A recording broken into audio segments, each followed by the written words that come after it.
কর্তাপক্ষ থেকে পালা চমৎকার করে দুটি পালা দিলেন, এলমে শরীয়ত, এলমে মারিফত। আমি বাদামওয়ালা কাকা,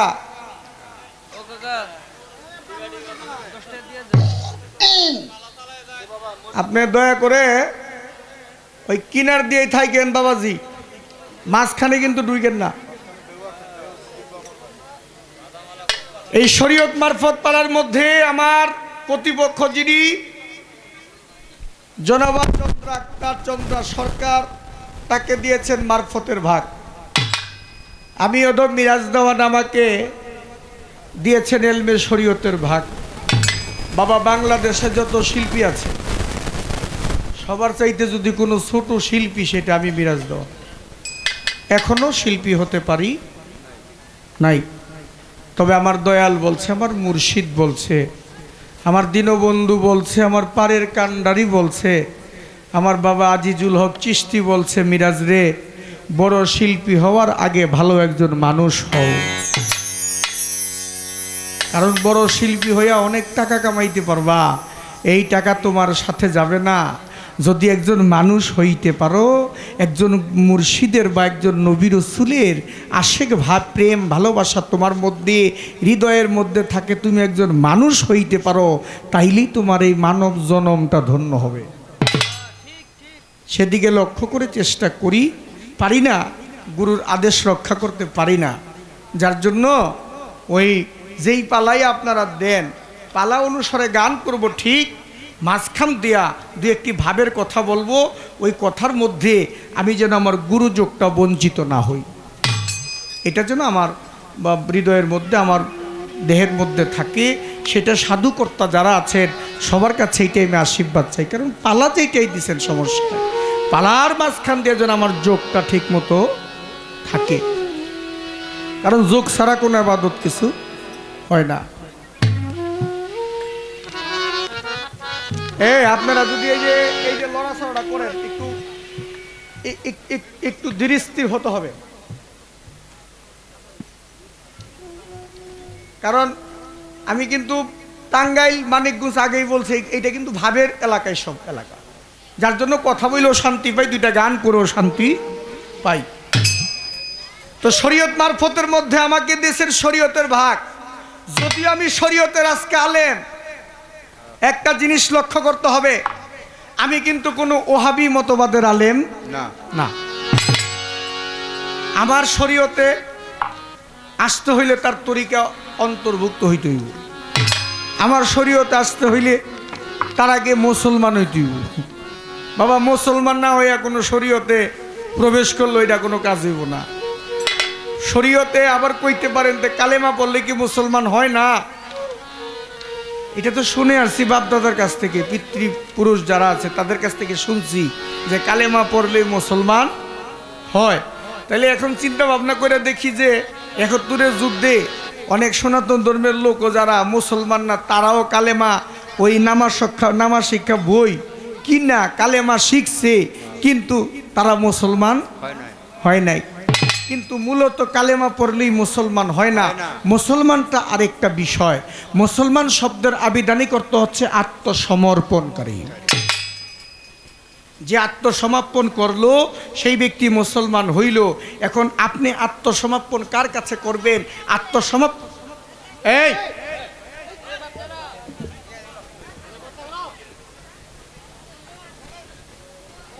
আপনি আত্মসমর্পণ কার কাছে করবেন? আত্মসমর্পণ করতে আল্লাহর কাছে আপনার আত্মসমর্পণ করতে হবে। এখন আল্লাহ তো নিরাকার, আল্লাহকে কোথায় পাবেন? আমি কার কাছে আল্লাহকে দেখতে যাব? আল্লাহকে কোথায় পাবো? আল্লাহ আবার কোরআনের মধ্যে ঘোষণা দিয়েছে, আমি উসিলা ব্যতীত কখনো কারোর সাথে দেখা দেই না। তাহলে উসিলাটা কি? আল্লাহ কোরআনের মধ্যে স্পষ্ট বলে দিয়েছেন, বিসমিল্লাহির রহমানির রহিম, ইয়া আইয়ুহাল্লাযিনা আমানু আতিউল্লাহ ওয়া আতিউর রাসূল ওয়া উলিউল আমরি মিনকুম। আল্লাহ বলছেন তোমরা দাসত্ব করো আল্লাহর, দাসত্ব করো আমার রাসূলের, দাসত্ব করো উলিউল আমরি মিনকুম। তাহলে যদি আল্লাহর সন্ধান পাইতে হয়, রসুলের কাছে যেতে হয়, আর রসুলকে পাইতে হইলে একজন অলিয়াল মুর্শিদের কাছে যেতে হয়। তাহলে তার কাছে গিয়ে আত্মসমর্পণ করলেই আপনি আল্লাহর কাছে আত্মসমর্পণ করা হয়ে যাবে। কারণ মুমিনের সাথে আল্লাহর সাথে এক আত্মা, কারণ মুমিনের ঘরের মধ্যে আল্লাহ থাকে। ওই দিকে লক্ষ্য করে আমরা যেন দুই চারটি কথা বলতে পারি, কাজের কোনো ফাসিকি কথা যেন না বলি, আমার মুখ দিয়ে যেন কোনো ফাসিকি কথা না আসে। এই দুই একটি কথা যাই বলি, বাবা আমি তেমন কোনো জানলেওয়ালা না যে আমি সব কিছু যাই না বইরেছি, তারপরও যতটুকু সম্ভব দয়াল কৃপা করেছে, যার জন্য ওইখান থেকে কিছু বলার জন্য চেষ্টা করব। আগে আমার পালা থেকে একটা গান করি, তারপরে দুই চারটি কথা জিজ্ঞেস করব মারফতের ফকিরের কাছে। আর শরীয়তের বিষয়টা হচ্ছে, আমি আগেই বলে দিচ্ছি আপনাদেরকে, শরীয়তের ইবাদত যেটা নামাজ, রোজা, হজ, যাকাত, কালেমা, এটা ইসলামের পঞ্চবেনা। এই নামাজ, রোজা, হজ, যাকাত, কালেমা এটা ইসলামের পঞ্চবেনা। এই পঞ্চবেনাকে যেই ব্যক্তি ধরতে পারলো না, সেই ব্যক্তি তো তরিকতে প্রবেশ করতে পারবে না। তাহলে ইসলামের পঞ্চবেনা ধরতে হবে, কারণ মারফতের বিষয়টা আলাদা। কিন্তু আমাদের সমাজের মধ্যে যেটা আছে, আমাদের যে আল্লাহর নবী যে বিধান রেখে গেছে, আল্লাহ যে আইন করে গেছে, এমন কোনো নবী রসুল নাই, এমন কোনো পিরাউলিয়া নাই এই যে পাঞ্জে গানা 5 ওয়াক্ত যেই নামাজটা এটা কায়েম করে নাই, সবাই করেছে। কিন্তু আমার চিন্তা ভাবনা করতে হবে, এই যে শরীয়তের যে ইবাদতরা, এটা অবশ্যই আমাদের করতে হবে। এইটা থেকে যেন আমরা কেউ কখনো পিছনে পৌঁছাইয়া না যাই, এটা সবার কাছে খেয়াল রাখতে হবে। আর আমি মিরাজগঞ্জে শুধু গান করি তাই না, আমারও কিন্তু একটা ইবাদত আছে, আমিও একটা ইবাদত করি, যার জন্য আমার একটা গান থাকবে। সে গানটি হচ্ছে কবিগুরু আত্মার বিজ্ঞানী মহামতি লালন সাইজির একটা গান দিয়ে আমি আগে আমার শরীয়তের পালার কাজটা শুরু করব।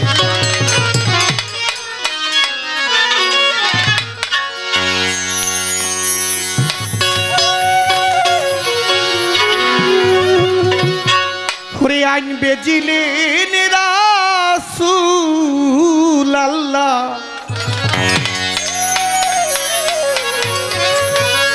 আইন বেজিলেন রাসূল আল্লাহ,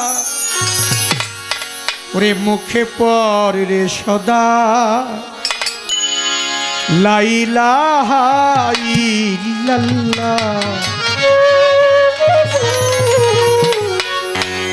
মুখে পড় রে সদা লা ইলাহা ইল্লাল্লাহ।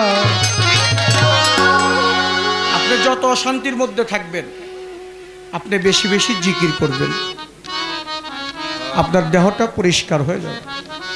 আপনি বেশি বেশি দুরূদ পড়বেন, রাসূলের নামের দুরূদ পড়বেন, আপনার দেহটা পবিত্র হয়ে যাবে।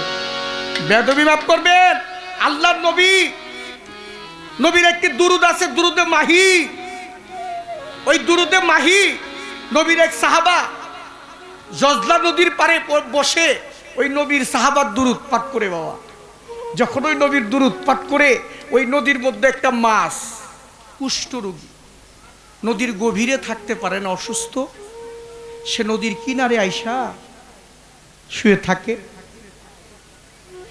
ওই নদীর কিনারে যখন আসে, আর নবীর সাহাবা যখন দুরুদ পড়ে, ওই দুরুদের সময় ওই মাছটা কি করে ওই দুরুদ শুনতে শুনতে ওই দুরুদ শরীফটা মুখস্থ করে ফেলেছে।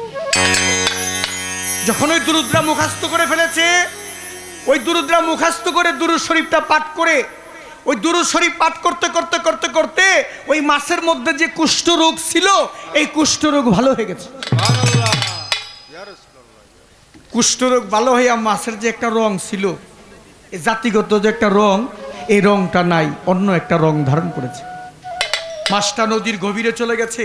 এক জেলে গেছে মাছ ধরার জন্য নদীর মধ্যে, আর ওই জাল ফেলেছে, ওই জেলের জালের মধ্যে সর্বপ্রথম ওই মাছটাই উঠছে। যখন মাছটা উঠছে, জেলে চেয়ে দেখে এত সুন্দর একটি মাছ, জীবনে বহু মাছ বিক্রি করছি, এত সুন্দর মাছ তো আমি দেখি নাই, এই মাছটা আমি বিক্রি করব না, এই মাছটা আমি নিজে বাড়িতে গিয়ে পাক করে খাবো। বাড়িতে বাল বাচ্চা আছে, স্ত্রী পুত্র আছে, তাদেরকে নিয়ে মাছটা পাক করে খাবো। আর ওই মাছটা নিয়ে বাড়িতে আসছে, বাড়িতে এসে বিবিকে বলে, বিবি তুমি এক কাজ করো, এই মাছটা তুমি কুটো, এই মাছটা কুইটা পাক করো, আমি বাজার থেকে আসলে আমরা একসাথে বৈশা খাবো। মানে জেলে গেছে বাজারে, আর জেলের স্ত্রী মাছ কুটতে লইছে। মানে মাছের যে একটা ওই যে কাকনা আছে না, ওই কাকনাটাও মাছের কাটতে পারে না। অনেক চেষ্টা করেছে, মাছ কাটতেই পারে না। জেলে বাজার থেকে চলে আসছে, জেলে তো ভাবছে মাছ কাটা হয়ে গেছে, তরকারি পাক হয়ে গেছে, খাবার খাইবো। আইসা দেখে রান্না তো দূরের কথা, ওই মাছ নেই, পারছি লাগছে। জেলে কয়, বিবি তুমি কি এখনো মাছ করতে পারো নাই? কয়, স্বামী আমার এই হাত দিয়ে অনেক বড় বড় মাছ করছি, এইটা কোন জাতের মাছ? আজও পর্যন্ত মাছের কাক নাই, আমি কাটতে পারি না। জেলে কয়, তাহলে আমার কাছে দাও দেখি বডিটা।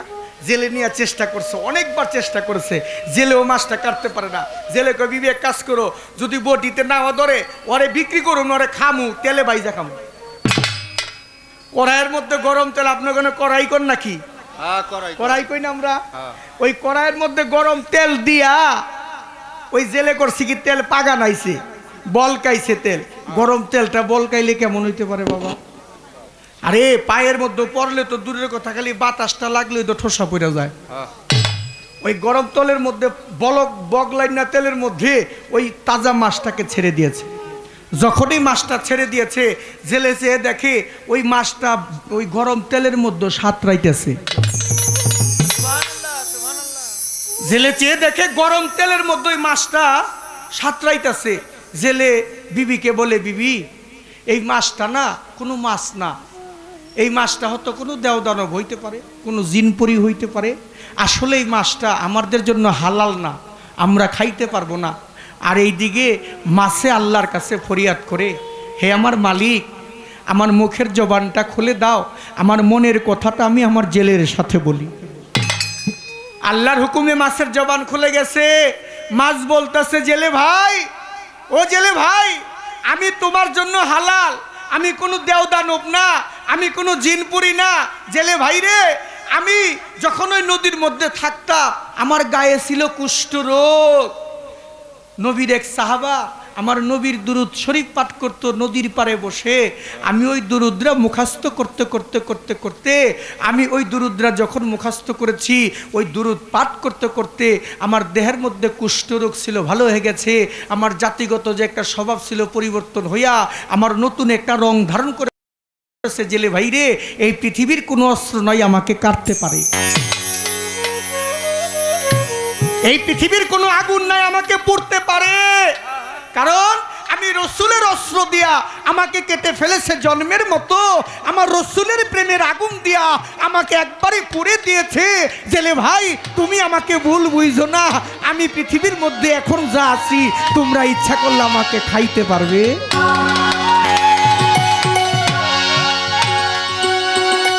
খারাপ লাগছে আপনার কাছে কথাটা? তাহলে কি করতে হবে? নবীর দুরূদ পাঠ করতে হবে, বেশি বেশি জিকির করতে হবে। আপনি অশান্তি থাকলে হৃদয়ের মধ্যে শান্তি চলে আসবে, কাল পরিষ্কার হয়ে যাবে সেই নবীর দুরুদে, নবীর জিকিরে, রাসূলের জিকিরে।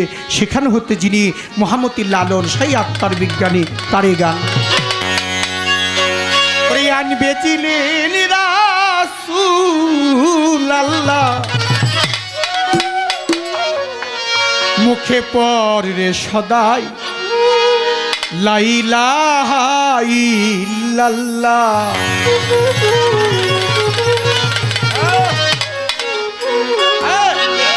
নামের শোভিত রূপ ওরে ধ্যানে রাখিয়া জপ, নামের শহীদ রূপ ধ্যানে রাখিয়া জপ, ওরে নামের শোভিত রূপ তুমি ধ্যানে রাখিয়া জপ।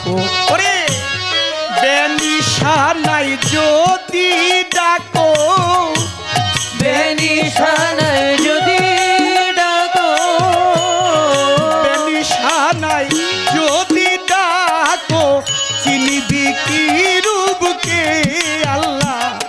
তখন চিনিবি কি রূপকে আল্লাহ মুখে পড়বে সদাই লা ইলাহা ইল্লাল্লাহ।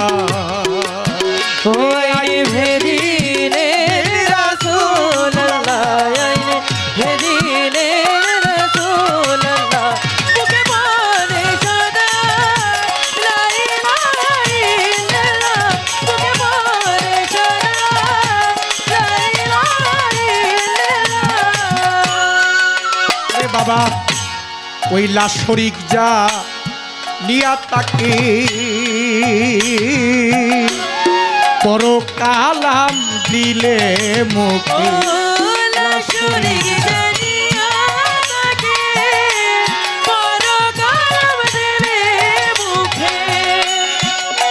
ওরে ভালো লাশ শরিক যা নিয়া তাকে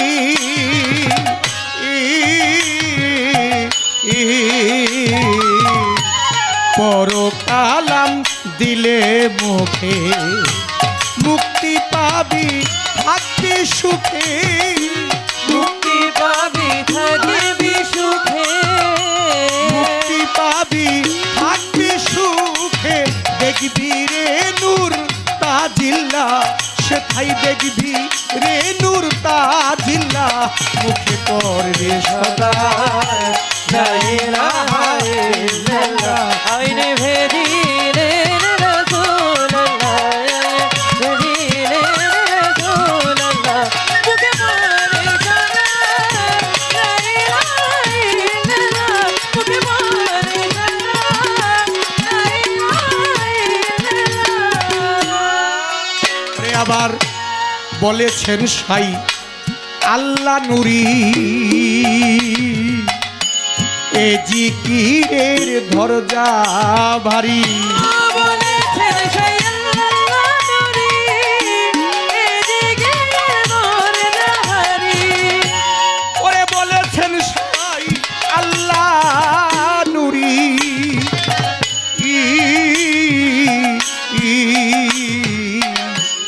এ জিকিরের দরজা ভারী ও দরবেশ সিরাজ সাইতাই ওই ফুকারি সিরাজ সাইতাই কয় ফুকারি সিরাজ সাইতাই ওই ফুকারি শুনে রে লালন বেলিল্লা আমার শুনে রে লালন বেলিল্লা মুখে পড়ে সদা লা ইলাহা ইল্লাল্লাহ মুখে পড়ে সদা লা ইলাহা ইল্লাল্লাহ আইনে ভেদিনে রাসূলুল্লাহ ভেদিনে রাসূলুল্লাহ মুখে পড়ে সদা লা ইলাহা ইল্লাল্লাহ মুখে পড়ে সদা লা ইলাহা ইল্লাল্লাহ। ওরে আইন দেখি রে রাসূল আল্লাহ আইনে ভেদিনে রাসূলুল্লাহ আইন দেখি রে রাসূল আল্লাহ মুখে পড়বে সদাই লা ইলাহা ইল্লাল্লাহ মুখে পড়বে সদাই লা ইলাহা ইল্লাল্লাহ ও মুখে পড়বে সদাই লা ইলাহা ইল্লাল্লাহ। নবী বিশ্বের লাগিয়া এনেছে চাহিয়া শান্তির সুধা ইসলাম নবী আমার বিশ্বের লাগিয়া এনেছে চাহিয়া শান্তির সুধা ইসলাম কোনো বিষ্ণ লাগিয়া এনেছে চাহিয়া শান্তি সুধা ইসলাম আমি বিষ্ণ লাগিয়া এনেছে চাহিয়া শান্তি সুধা ইসলাম। এ বিশ্ব নবী তুমি নূরের ওরে হে বিষ্ণ নবী নূরের ছবি এ বিশ্ব নবী তুমি নূরের ছবি ইসলাম রবি তোমায় হাজারো সালাম ওরে ইসলাম নবী তোমার হাজার সালাম ইসলাম রবি তোমায় হাজারো সালাম নবী আমার বিশ্বের লাগিয়া এনেছে চাহিয়া শান্তির সুধা ইসলাম নবী আমার বিশ্ব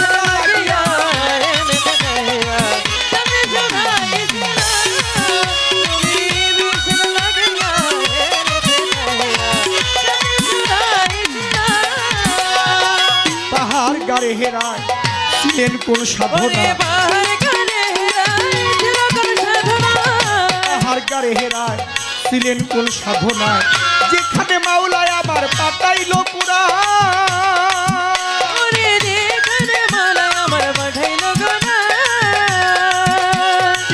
যেখানে মাওলায় আমার পাঠাইল কুরআন ওরে তুমি পাঠ করো ইকরা কাঁপিল হেরা পাঠ করো ইকরা কাঁপিল হেরা অন্তর চিরা প্রভুর কালাম নবী আমার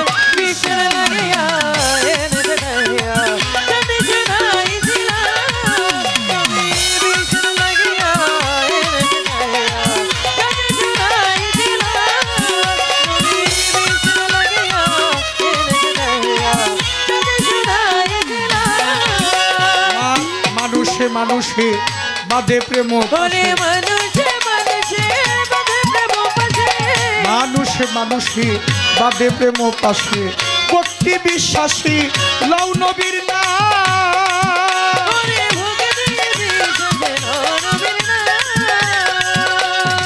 ভক্তি বিশ্বাসী লও নবীর নাম ওরে আমার বিশ্ব স্রষ্টা যিনি একরূপ হলেন তিনি বিশ্ব স্রষ্টা যিনি একরূপ হলেন তিনি দিবস রজনী গাও নবীর গান নবী আমার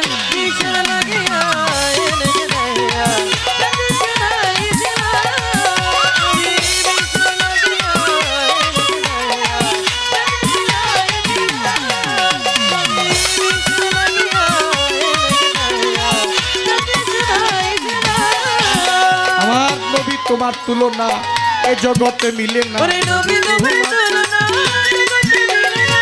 নবী তোমার তুলনা এ জগতে মিলে না নামের সাথে রাব্বা নাই রেখেছিল না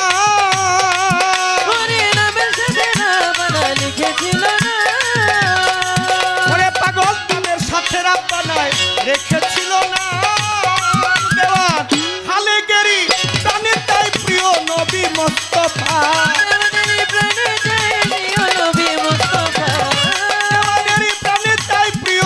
মোস্তফায় সেদিতে তোমায় হইয়া গোলাম নবী আমার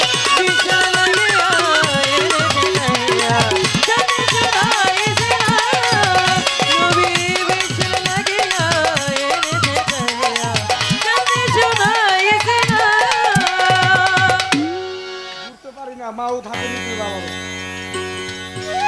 পিছন দিয়ে না ঘুরলে তার আবার কষ্ট পায় তো ঘুরে ঘুরে গাইতেইব কিছু করার নেই আজকে কারণ আপনারা সবাই তো ভালোবাসেন যার জন্য পিছন দিকে তাকাইলে সামন দিকে তাকাইতে পারেন সামন দিকে তাকাইলে পিছন দিকে দাদা একটু কষ্ট করে আপনি পিছনে বসে ঘুরে ঘুরে গাইতেইব আজকে মনের মধ্যে একটা মারফতের ফকির পেয়েছি শোনো সারা জনম তো হাদিস দলিল তেজি গাই আজকে তোমার দেহতত্ত্ব থেকে জিজ্ঞেস করব কারণ মারফতের ফকিররা তো দেহ নিয়ে বেশি ঘাটাঘাটি করে কি করে দেহ নিয়ে ঘাটাঘাটি করে আচ্ছা এটা প্রশ্ন না তোমার কাছে আমার এটা একটা আলাদা জানার বিষয় আর কি মানে এটা ওই যে সালাতের মতো এই যে তুমিও মহিলা তুমি একজন মারফতের ফকির কি তাই না এটা কি অস্বীকার করা যাবে এই ইউটিউবে আছে সবাইটা যাইতেছে যে মহিলা মারফতের ফকির মারফতের ফকির কি বুঝছেন আপনারা মারফতের ফকির কিন্তু একজন গুরু আর গুরু মানে বায়াত করে না তুমি কয়জন বায়াত করছো কইবা তো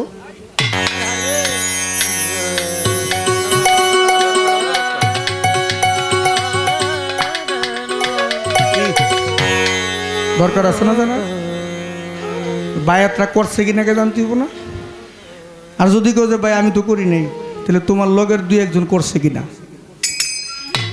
এটা প্রশ্ন না কিন্তু আমার বোন তোমার কাছে এটা আমি আলাদা একটা সালাদ স্বরূপ দিলাম আর কি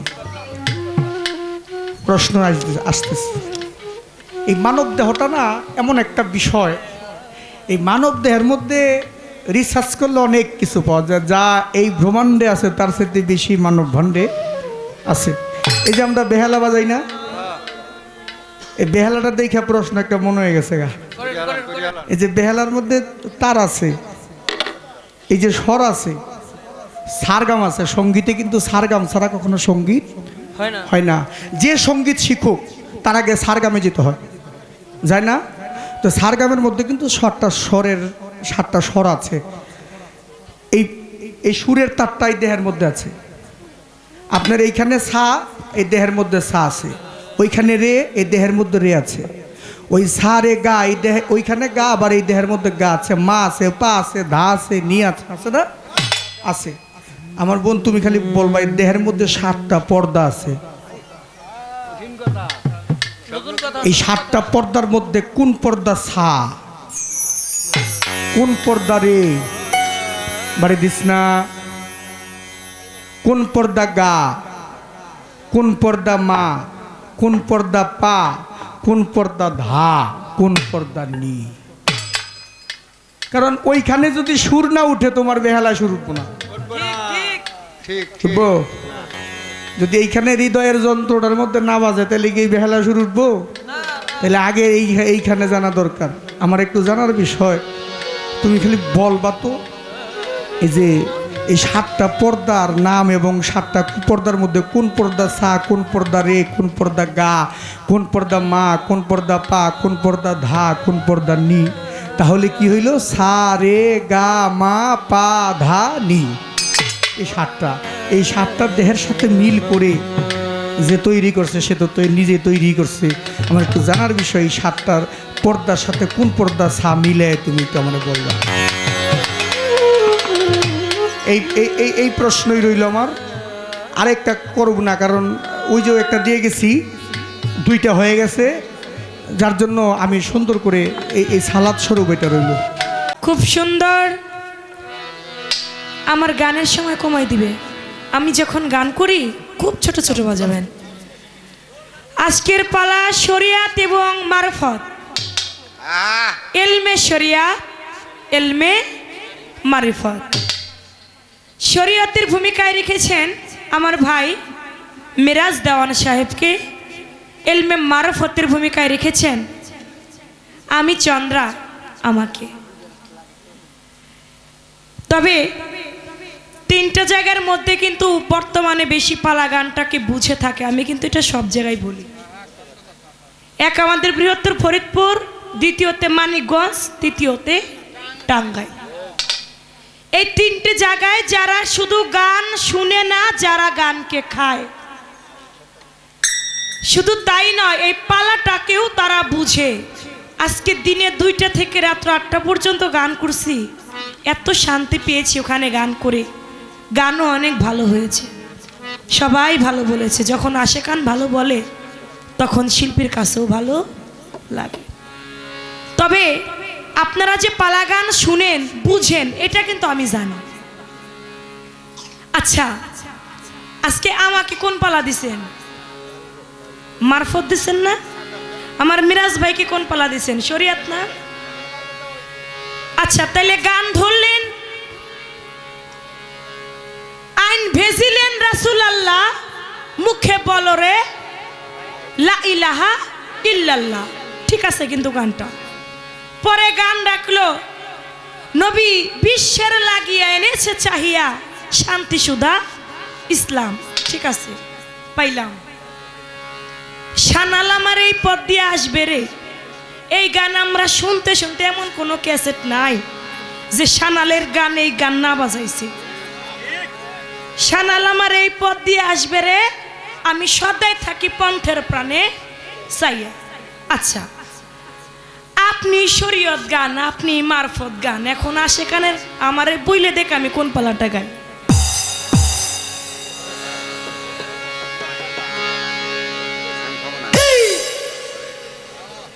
রাসূলকে পাইতে গেলে মুর্শিদ ধরতে হয়, মুর্শিদ না ধরে রসুল পাওয়া যায় না।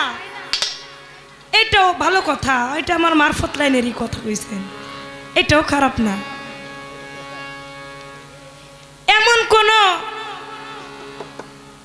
বেশি বেশি জিকির করতে হবে, এটাও ভালো কথা, আমার মারফত লাইনেরই কথা, কারণ আমরা ফকিরা শুনতেই চাই এইটা।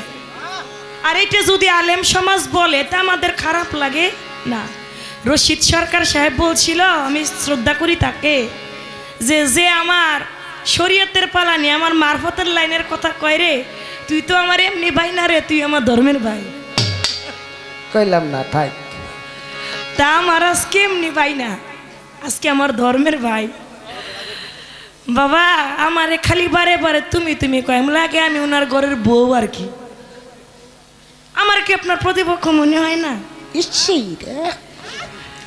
আজকে সাথী শিল্পী যেহেতু পালা দিছে, পালা ক্ষেত্রে তো প্রতিপক্ষই নাকি। এখন কিছুটা সময় না হয় একটু সম্মান দিয়ে আপনি আপনি কোন, তারপরে যখন পালাটা শেষ হয়ে যায় তারপরে না হয় তুমি তুমি কইেন নাকি। এখনই একবারে ঘরের বোর মতো চন্দ্রা তুমি এইটা তুমি এইটা এরকম হয়ে গেল না। যাক তারপরেও ভালো। মারফতের পালা দিয়েছেন, আমি একটি গান গাই, কথা বলবো কম, গান গাইবো বেশি। তো সেদিকে লক্ষ্য করে আমার একটি গান থাকবে। আমার কাছে প্রশ্ন করেছে, হারমোনিয়ামের মধ্যে 7টা সপ্তক থাকে, সা রে গা মা পা ধা নি। সা ওই সা একই সা হইল, যে সা শুরুতে ওই সা আবার শেষে, কিন্তু 7টা, সা রে গা মা পা ধা নি, এই 7টা। এই 7টা আমার এই মানব দেহের মধ্যে 7টা পর্দা আছে। 7টা পর্দার নাম কি? কোন পর্দার সাথে সা, কোন পর্দার সাথে রে, কোন পর্দার সাথে গা, কোন পর্দার সাথে মা। আমি বলবো আগে একটা গান গাই সাথে।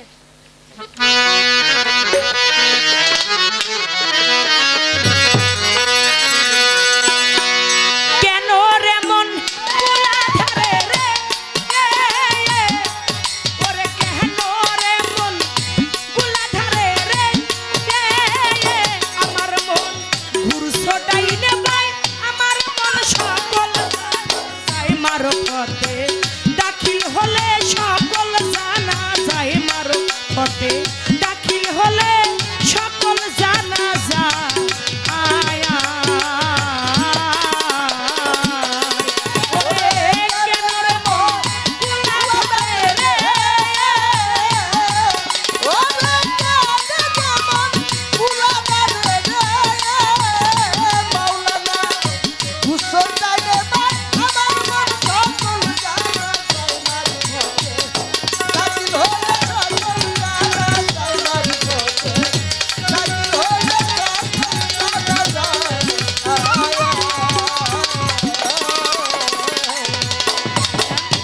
মারফতের প্রথমে বিষ মিল্লা বর্ত, মূল যেন তার একটাই অর্থ রে।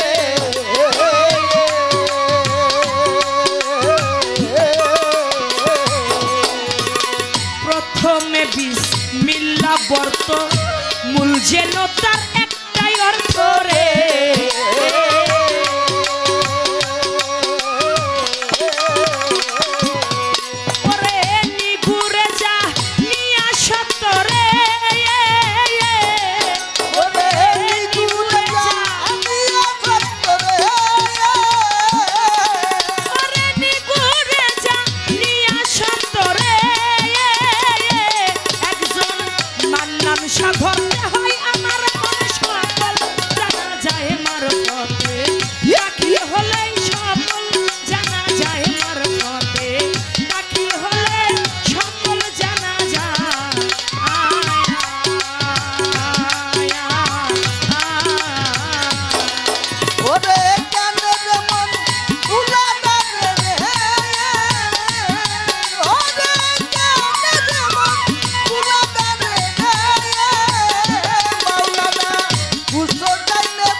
খোদবে আদম খোদবে খুদা, দুইজন কবু নহে জুদারে।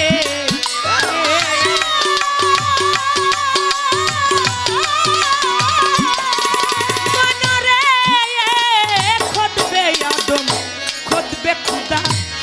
দুইজন কব নহে জুদারে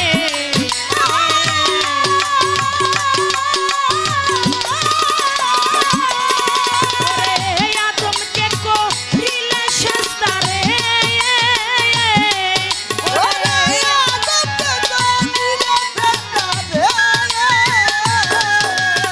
আদমকে করিলে শাস্তারে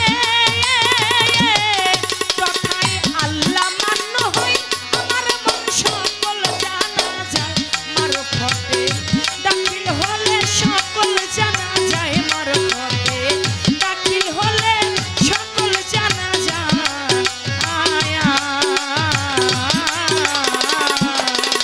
ওরে কানের মন কুলা যাবে রে ওরে কানের মন কুলা যাবে রে মাওলানা উত্তর চাই নেবা আমার মন সকল জানা চাই মাঝ ঘরে দাখিল হলে সকল জানা চাই দাখিল হলে সকল জানা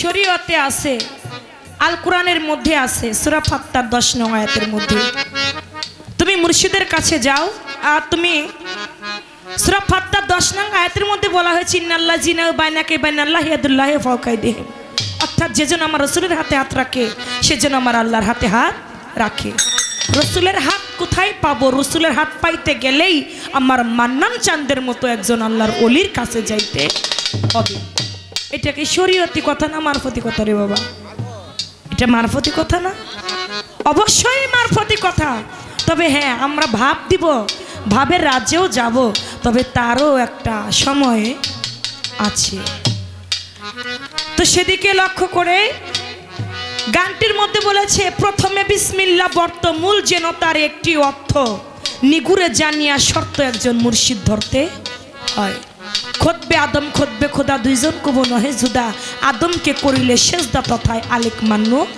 হয় আপনি যদি পীরাউলিয়াই যদি আপনারা মাওলানা মুন্সিরা মানতেন তাহলে তো আপনাদের সাথে তো দ্বন্দ্বই থাকতো না ঠিক আছে আমাদেরকে কোন মাজার পূজারি আহা আমাদের কোন ভণ্ড আমরা মাজার জিয়ারত করি এ নিয়েও অনেক কথা বলেন কিন্তু আপনি সুন্নি আলেম এই কথাটা ভালো একজন সুন্নি আলেম পীর মুর্শিদকে মানে এটা সুন্নি আলেমের ভিতরে পড়ে তবে আপনি যে সুন্নি আলেম আপনি যে পীর মুর্শিদকে মানেন এজন্য আপনাকে ধন্যবাদ জানাই যদি মানেন তাহলে মানার মতোই মানবেন এক মুখে কখনো দুই রকম করা যাবে না মানলে একবারেই মানবেন আসেন আমার নৌকায় আমি আপনাকে নিয়ে চলে যাব আর না মানলে ওই অর্ধেক রসের সরকার বলছে খাবলা খাবলা করে বলার কোনো দরকার নাই হ্যাঁ নাই খাবলা খাবলা আমার কাছে প্রশ্ন করলেন তুমি তো একজন মেয়ে মানুষ কয়জনরে তুমি মুরিদ করছো বাবা শরীয়ত মারফত পালা গানে দুজনই আমরা উভয় শিল্পী কে নারী কে পুরুষ এটা দেখার বিষয় না এটা অভিনয়ের মঞ্চ আপনি শরীয়তের পালা করে শরীয়তের মধ্যে কি ইবাদত আছে কোন ইবাদত করে আল্লাহকে কত সহজে পাওয়া যায় সেটা আপনি বলবেন আর আমার মারফতের রাস্তা দিয়ে কিভাবে আল্লাহকে সহজে পাওয়া যায় আমি তাই বলবো এর নামই হচ্ছে শরীয়ত মারফত পাল্লা গান এখন আপনি আমাকে বলতেছেন তুমি কয়জন মহিলা মানুষ হয়ে মুরিদ করছো আমি মহিলা মানুষ হয়ে মুরিদ করছি আমি আমার মন রে আমার জ্ঞান দিয়া আমি একজন নারী হয়ে আমার মন রে আগে মুরিদ করছি কি বাবা ঠিক আছে নি যদি আমার মন রে মুরিদ না করতে পারতাম তাহলে এই আসরের দ্বারাই আমি পালা গান করতে পারতাম না কে কথা কয় রে দেখা যায় না হাতের কাছে নড়ে চড়ে খুঁজলেও জনম ভর মিলে না কে কথা কয় রে দেখা যায় না আমি আমার মনটাকে আগে মুরিদ করছি মুরিদ কইরা আমার জ্ঞান দিয়া মুরিদ কইরা আমি এখন আপনার সাথে মারফতের পালা গান করছি তাহলে আমি একজন একজন মহিলা মানুষ হয়ে কয়জনরে মুরিদ করলাম, কারে মুরিদ করলাম, আমার দলের মধ্যে কোনো পিসাব আসেনি। আছে একজন, ওই জারবাসি বাজায়, আমার দাদা সাধক চান মিয়া বয়াতির বড় ছেলে, উনি একজন পিসাব, বর্তমানে খেলাফত প্রাপ্ত পিসাব। এটা বললাম, আপনি যেমন বাইরের দিকে বলছেন এই দিকে আমি বললাম, আমার দলেও পিসাব আছে। এখন সারেগামা পাদানিসা, এই মানব দেহের মধ্যে 7টা পর্দা আছে। 7টা পর্দার নাম কি? আর এই সারেগামা পাদানিসাটা, এই সারেগামা পাদানিটা যেমন হারমোনিয়ামের মধ্যে সপ্তক আছে, এই মানব দেহের মধ্যেও সারেগামা আছে। তবে আমাদের মানব দেহের সারগামটা আমার থেকে বেশি বলতে পারবে আজকের পীর মাশায়েখরা। তারপরেও আমি বলবো, দেখেন 7টা পর্দার নাম আগে বলে যায়, যেহেতু মানব দেহের 7টা পর্দার কথা জিজ্ঞেস করেছেন। একটি হচ্ছে খান্নাসিয়া, ভরিখিয়া, এজবার, সয়ের, তয়ে, মহবতী, রুহুল কুদ্দুস। কি ঠিক আছে নি বাবা? তালিমের কথা, ভুল বললে জবানে জিব্রাইল, ভুল বলা যাবে না, না পারলে নাই, কিন্তু ভুল বলা যাবে না। এই হলো 7টি মানব দেহের পর্দা। এখন আমার এই মানব দেহের পর্দার মধ্যে সারগামটা কি? লা ই লা হা ইল্লা আল্লাহ। মানব দেহের সারগাম পাইছেন বাবা? লা ইলাহা ইল্লা আল্লাহ। এখন ওই যেমন প্রথমে আমি সা টিভি দেই, তারপরে রেড টিভি দেই, এখন আমার এই সার একটা উঠে কোথা থেকে? আমার নাভিমূল থেকে উঠে লা, আমার নাভিমূল থেকে উঠে লা শব্দের উৎপত্তি। লা ই লা হা। আমার দিকে কেউ লক্ষ্য করছেন? পিছনে মনে হয় দেখেন না। ই ইল্লা, ইল আল্লাহ, এই যে মস্তকের মধ্যে হু। তাহলে কোথা থেকে উঠলো? লা ই লা হা ইল্লা আল্লাহ হু। 7টা পাইছেন? 7টাই কিন্তু হয়ে গেছে। লা ই লা হা ইল্লা আল্লাহ হু। এ হলো আমার মানব দেহের মধ্যে সারে গামা পাধা। এটা যে যত জপে তার মানব দেহের ততই মুক্তি পাবে। এই ছিল তার প্রশ্নের জবাব। আমি বলা কটা শেষে রাখলাম, এবার ছোট্ট করে প্রশ্ন রাখতে বলেছে। আপনি বলবেন, যেহেতু আপনি বললেন আমার দয়াল নবী হুজুর পাক সাল্লাল্লাহু আলাইহি সাল্লামের কথা বললেন, যে মা আমেনা তিনি আমার দয়াল নবীর বাবা যিনি আব্দুল্লাহ, তার ললাটের মধ্যে নূর চমকাচ্ছিল, সেই নূরকে চুম্বন করলো। চুম্বন করার সঙ্গে সঙ্গে আমার দয়াল নবী মা আমেনার গর্ভে চলে গেল। এই কথাটা বলছেন।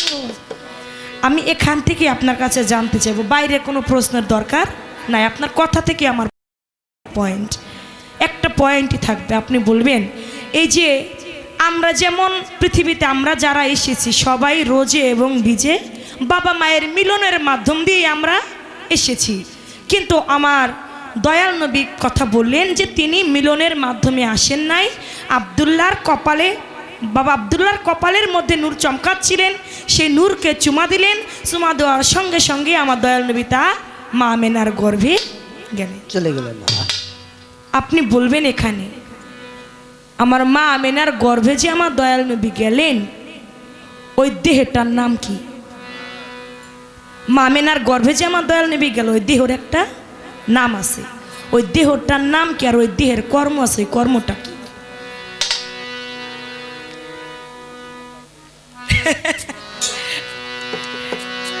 যেখানে কথা বলছে, আমি তো বাইরে কথা বলি নাই নাকি, ওইখানেই কথাটা রাখলাম।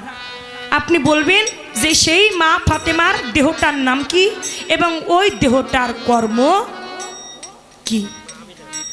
মা আমেনা, মা আমেনা। তো সেই দেহটার কর্মটাই বাকি। এই ছোট একটা পয়েন্ট আপনার গান থেকেই, আমার কথা থেকেই আমার রয়ে গেল, আর বেশি কোনো কথা দরকার।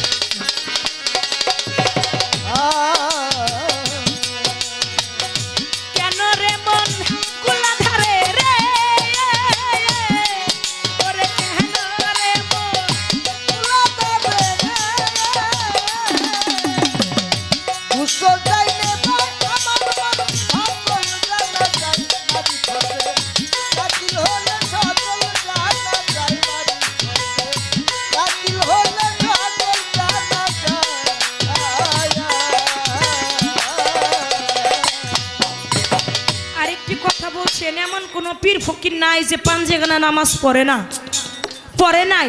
পাঞ্জেগানা নামাজ না পড়ে আল্লাহর ওলি হওয়া যায় না। এমন কোনো ওলি নাই যে পাঞ্জেগানা নামাজ পড়ে নাই। পাঞ্জেগানা নামাজ ভালো। আপনি বলবেন আচ্ছা আমার দয়াল নবী তো 50 বছর 2 মাস যখন তার বয়স হইল তখন তিনি মেরাজে গেলেন। মেরাজে গিয়ে 50 ওয়াক্ত জায়গায় 5 ওয়াক্ত পাঞ্জেগানা নামাজ আনলেন। তার আগে যে আমার দয়াল নবী নামাজ পড়ছে ওইটা কোন নামাজ পড়ছে? 5 ওয়াক্ত নামাজ ছাড়া পীর ফকির হওয়া যায় না।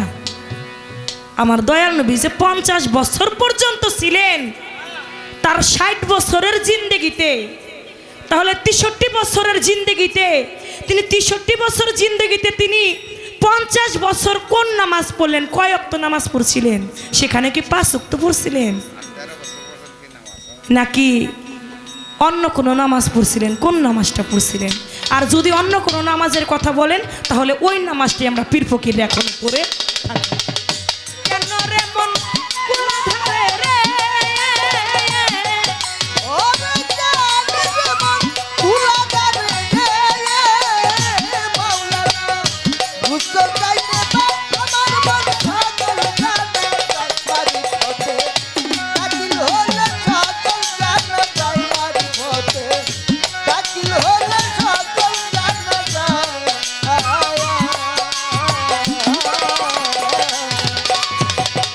জেঠাই আল্লাহর মুকাম বাড়ি আদম শফিউল্লাহ তাহার শিরি রে।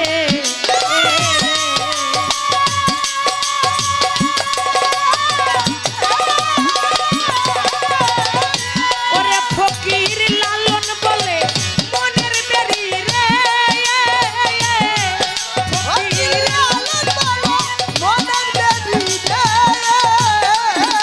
ফকির লালন বলে মনের বেরি রে।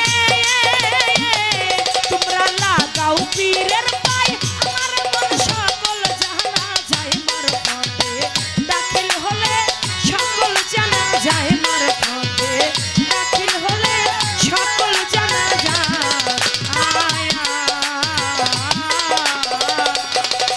ওরে জানের মন কুলাধারে রে, ওরে কেন রে মন কুলাধারে রে, ওরে মনে ঘুরছো নাই রে ভাই আমার মন সকল জানা যায় মার পথে, দাখিল হলে সকল জানা যায় মার পথে, দাখিল হলে সকল জানা যায় মার পথে, দাখিল হলে সকল জানা যায়।